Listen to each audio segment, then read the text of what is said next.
बिस्मिल्लाहिर्रहमानिर्रहीम। अन अबी खल्लाद रज़ियल्लाहु तआला अन्हु क़ाल क़ाल रसूलुल्लाह सल्लल्लाहु तआला अलैहि वसल्लम इज़ा रअयतुमुर रजुल क़द उअतिय ज़ुहदन फ़िद्दुनिया व क़िल्लत मंतिक़ फ़क़्तरिबू मिन्हु फ़इन्नहु युल्क़िल हिकमह। रवाहु इब्न माजा। नबी करीम सल्लल्लाहु अलैहि वसल्लम ने इरशाद फरमाया, जब तुम किसी ऐसे शख्स को देखो जो दुनिया की तरफ से बेरग़बत है और कम गो भी है, तो उससे क़ुर्बत इख्तियार करो, क्योंकि ये हिकमत और दानाई की बात बताएगा।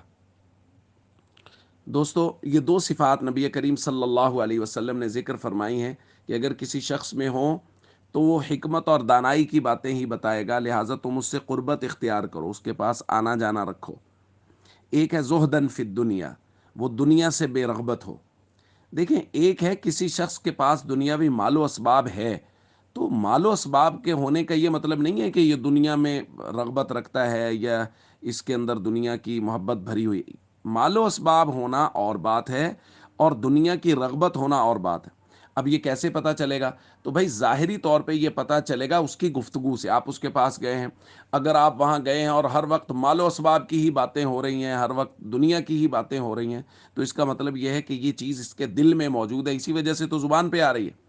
तो अगर आप उसके पास गए हैं, अल्लाह वाला है और उसके पास मालो असबाब बहुत है, लेकिन वो बातें करते हैं, आखिरत की बातें करते हैं, नबी करीम सल्लल्लाहु अलैहि वसल्लम की सीरत की, फ़राइज़ और अरकान इस्लाम की, यानी वो दीन की बात ही आपको बताते हैं, तो इसका मतलब ये है कि वो दुनिया से बेरग़बत है।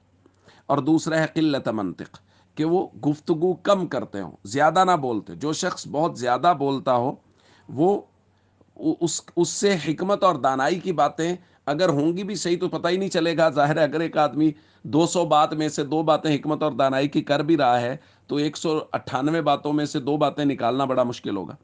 तो ये 2 बातें, ज़ुहदन फ़िद दुनिया, दुनिया से बेरग़बत हो और गुफ्तगू कम करता हो, तो नबी करीम सल्लल्लाहु अलैहि वसल्लम ने फरमाया फिर इसके पास उठो बैठो, इसके पास आओ जाओ, क्योंकि ये तुम्हें हमेशा हिकमत और दानाई की बात बताएगा। अस्सलामु अलैकुम व रहमतुल्लाहि व बरकातुहू।